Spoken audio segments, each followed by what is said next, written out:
great to be here and be able to talk a little bit about some of the past research on the human factor of security issues, particularly security misconfigurations. So this is joint work with Constanze Dietrich from Lexter Consultants, Katharina Kromholz from CISPA in Germany, as well as Tobias Fiebig from the Technical University of Delft in the Netherlands.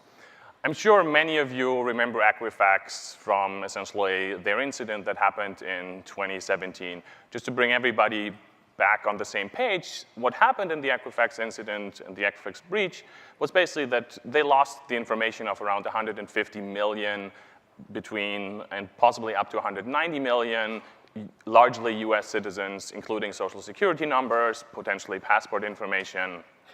So actually a fairly sensitive data breach. And from actual breach to discovery, it took Equifax around 2.5 months to actually discover that they were breached. And once they disclosed that they were breached, some people started to pen testing their infrastructure legally or illegally because they were unauthorized pen tests. Doesn't really play into this, but it just went downhill from there. The Argentinian website wasn't really secured correctly, and the US website informing people about the breach later even started serving malware. But do you remember why this actually happened to Equifax? And the reason why it happened is largely security misconfigurations. So in the firmware case, the first breach happened because they didn't actually apply a patch for a critical security vulnerability, which was disclosed by the United States CERT 2 days before, which was in this case an Apache struts vulnerability. And they didn't discover it because their monitoring system wasn't configured correctly.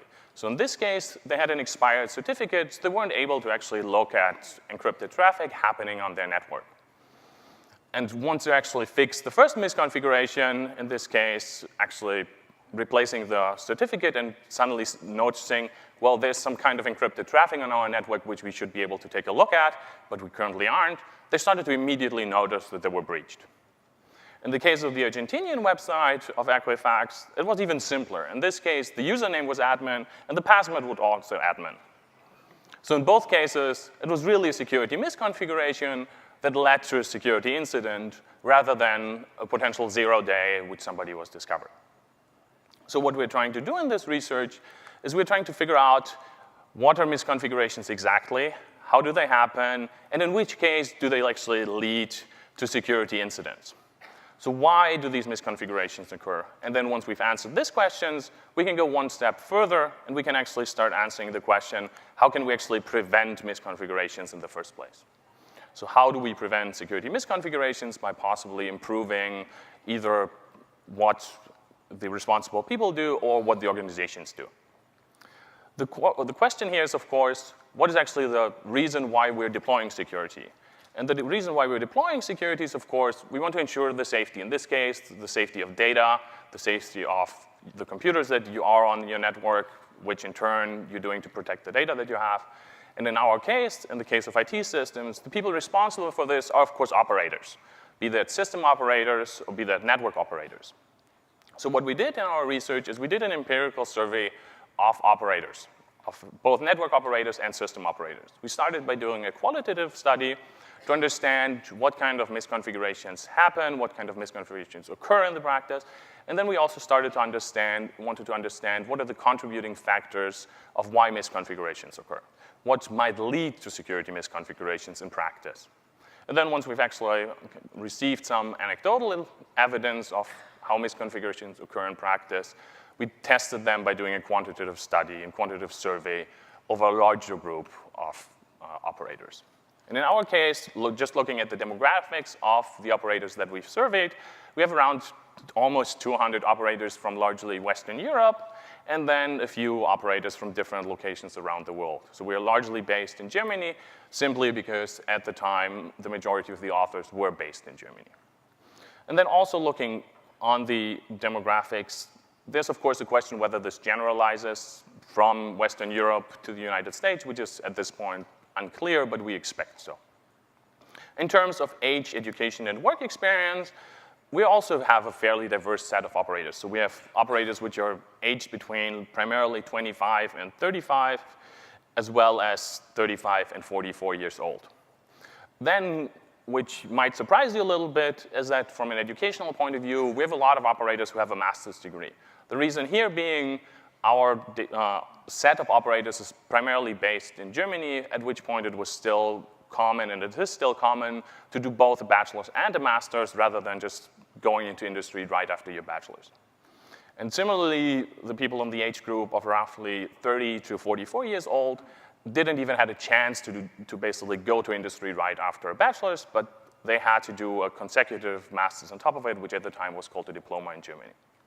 In terms of work experience, we actually see that most of our operators have around 10 to 20 years of work experience, which should provide us with a good idea of why this happens and how more senior operators actually see misconfigurations and security incidents in their actual daily work. Starting from the demographics, we of course wanted to understand what kind of misconfigurations exist in practice, which kind of misconfigurations occur regularly. So we started to ask them, what kind of misconfiguration issues did you actually encounter? And in terms of prevalence, we actually see that for almost every category of misconfigurations, everybody saw more of them and encountered more of them than they made themselves. So there's clearly some kind of social desirability bias here, as in that you're happy to report that others did misconfigurations, but you probably don't want to report that yourself did one. And looking at the different classes of misconfigurations, you see that 85% of our operators saw weak passwords, for example. And then similarly, also updates were often delayed, which you might be able to relate to by saying, yes, I don't want to apply this update right now. I want to do this later today, or I want to do it tomorrow. Or as in the case of Equifax, trying to delay it until you actually encounter that you were breached. The question, of course, is now knowing that security misconfigurations occur everywhere, where do they actually occur and how do they being discovered by actual operators? So how do operators discover security misconfigurations in practice, which then allows us to figure out how we might be able to improve at least the discovery part of it. Unfortunately, we actually see that the majority of security misconfigurations are effectively discovered randomly by just stumbling upon them by possibly doing something completely unrelated.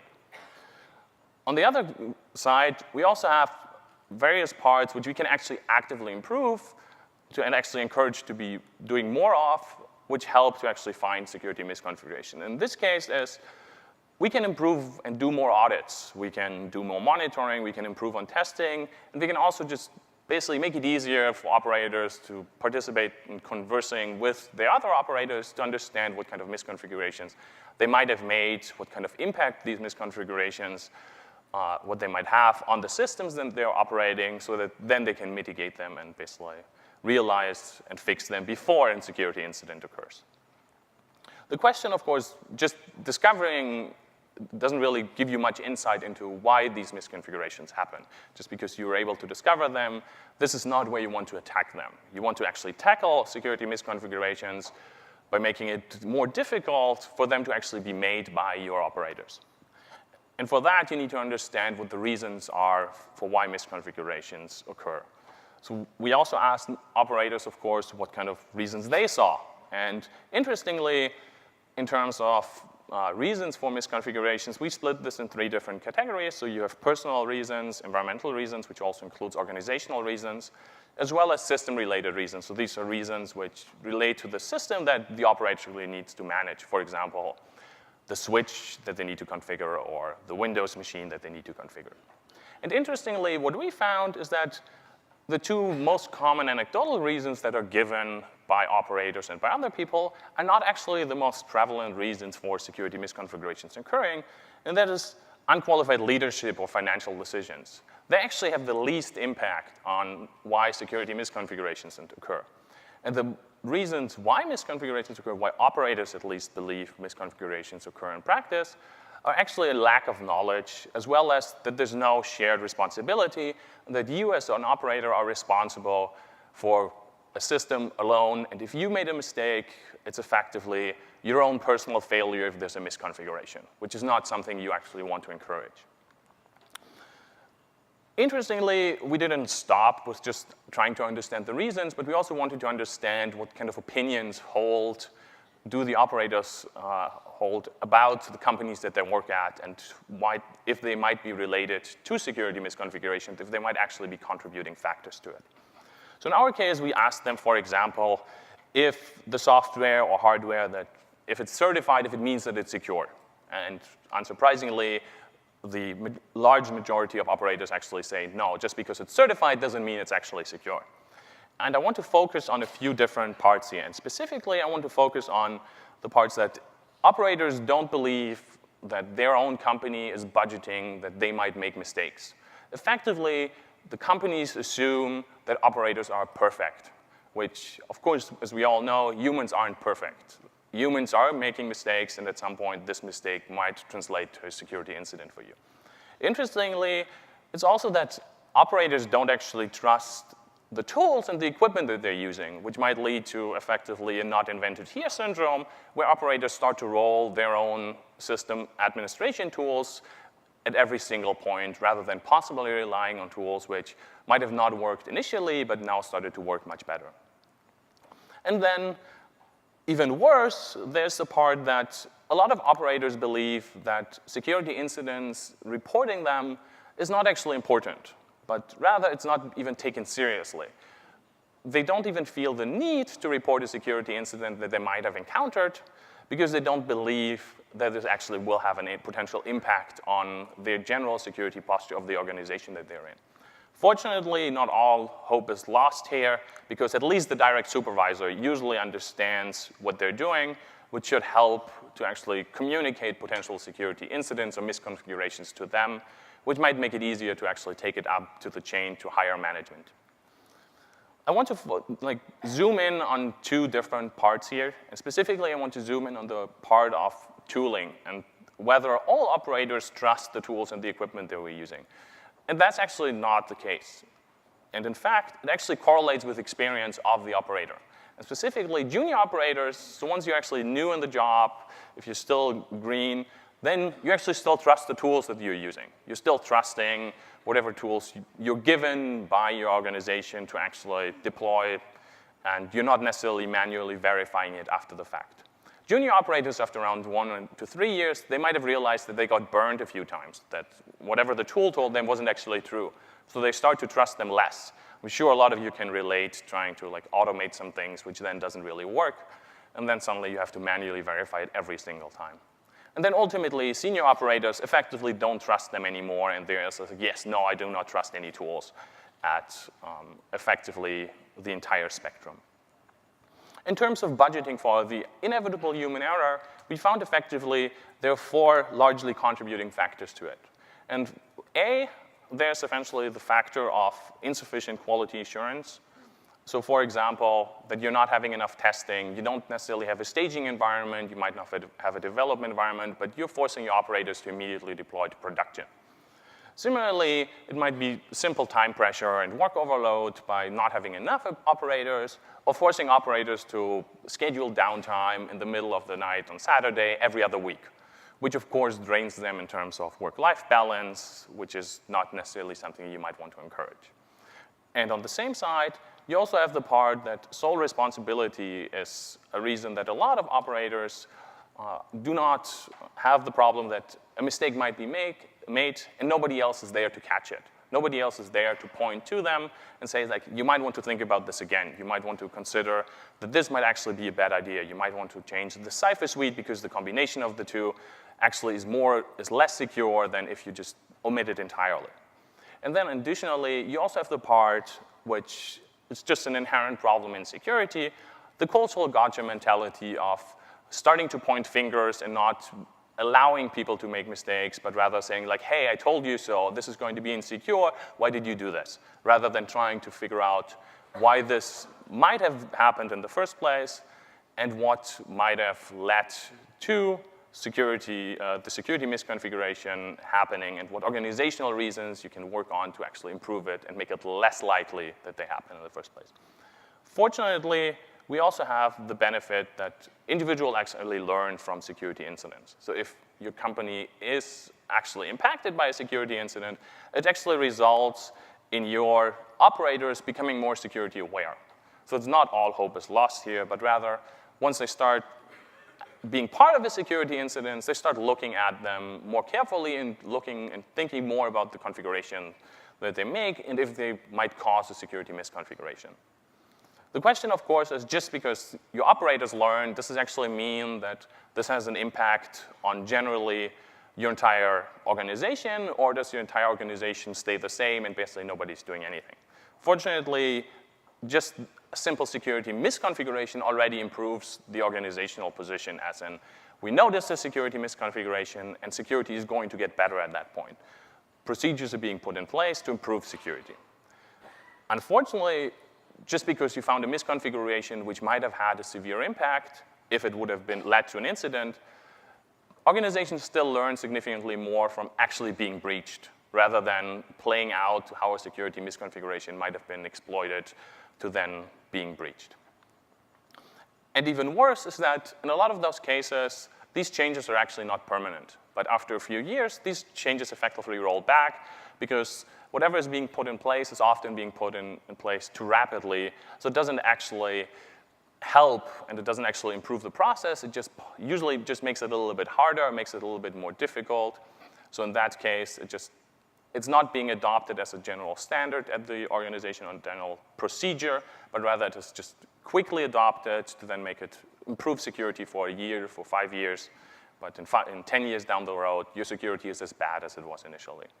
And what we can do to actually fix this and to actually make it better and improve security is we should actually start learning from safety sciences. In a lot of cases, people have started to not necessarily figure it out entirely, but if you look at how planes are being operated, they seem to have a significantly better record of operating commercial flights than we have on actually operating commercial IT systems. And some things that we can actually figure out and that we can adopt from them is, for example, adopting automation, making sure that all things that we can automate are automated as much as possible. Then I mentioned to you already that we want to have shared responsibility. You don't want to have one operator deciding that, okay, this checklist item is actually fulfilled, but at best you want to have a second person making sure that it actually is. In terms of documentation, you want to understand that what kind of changes did you make to a system. You want to have these changes documented, and you want to understand later, possibly by a third person who might take over your role, or you might be your next operator, why these changes were made, so they can actually follow and understand what the system is supposed to do. And the two most important parts that as an organization you should probably adopt are largely, you should probably adopt incident role-playing. And that does not only include, for example, pen testing, which I'm sure a lot of organizations are already doing, but this is actually more emphasis on the side of your operators. And rather than just giving them a list of effectively vulnerabilities that might exist or security misconfigurations that might exist, you actually want to have them play through an entire incident. Okay, what would happen if they would discover a breach? How would they react to it? What is the press release that essentially your organization would put out? What is the different procedures that you would actually have to go through? Effectively, everybody is doing it already if there's a fire you're simulating that there's a fire drill in your organization's building. But nobody is doing something similar for actually trying to understand what would happen if data is being extracted from one of your data centers. In terms of blameless postmortems, this simply points and captures to some degree the gotcha mentality. You should not start pointing fingers to understand once a misconfiguration was made, but rather what you should start looking at is what led the operator to actually make this misconfiguration.